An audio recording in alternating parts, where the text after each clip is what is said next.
Halo semuanya dan selamat datang. Hari ini kita bakal menyelami sebuah perjalanan yang luar biasa banget.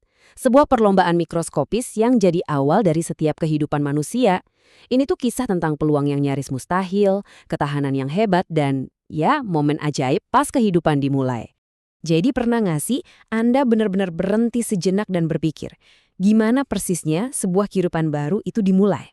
Nah, ini pertanyaan yang super mendasar. Dan hari ini kita akan coba bongkar jawabannya langkah demi langkah. Prosesnya sungguh menakjubkan loh. Oke, ini di agenda kita. Kita akan mulai dari percikan kehidupan, lalu lanjut ke perjalanan jutaan peserta, momen penentuan, kemudian dari cetak biru menjadi embrio, dan diakhiri dengan faktor-faktor kesuksesan. Siap? Yuk kita mulai. Oke, bagian pertama, percikan kehidupan. Nah, di sini kita akan kenalan dulu sama dua pemain utamanya, dua protagonis dalam kisah ini. Dua sel yang kelihatannya beda banget, tapi keduanya mutlak diperlukan untuk memulai sebuah kehidupan baru. Coba kita lihat perbandingannya. Di satu kubu kita punya ovum alias sel telur.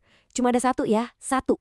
Yang dilepaskan tiap bulan, dan masa hidupnya singkat banget, cuma 12-24 jam.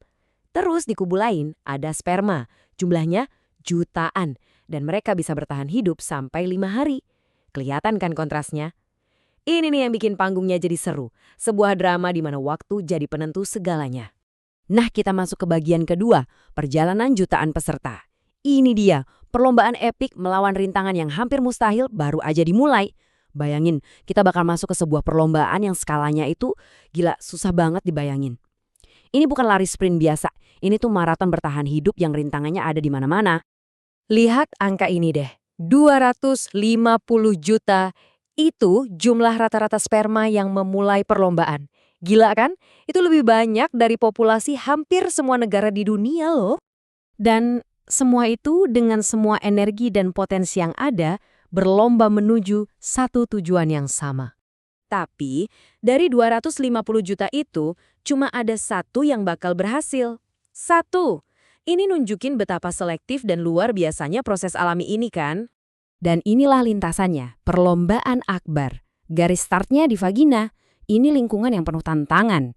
Terus mereka harus ngelewatin serviks, semacam gerbang yang super sempit. Yang berhasil lolos harus menyeberangi rahim yang luas, sebelum akhirnya sampai di lintasan terakhir, tuba falopi. Nah, di sanalah hadiahnya menunggu. Oke, bagian ketiga, momen penentuan. Setelah perjalanan yang super berat tadi, akhirnya kita sampai di klimaks cerita ini.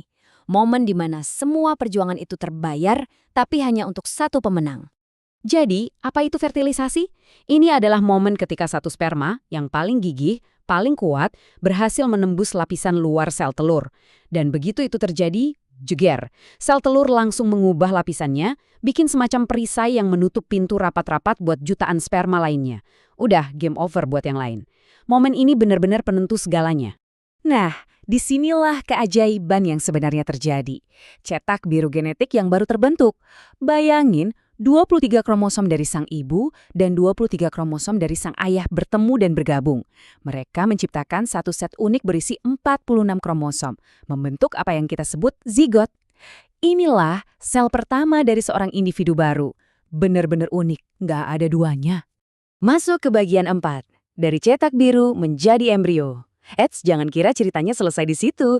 Menang perlombaan itu baru permulaan loh. Sekarang, si zigot ini memulai perjalanan penting lainnya, yaitu proses perkembangan super cepat selama minggu pertama.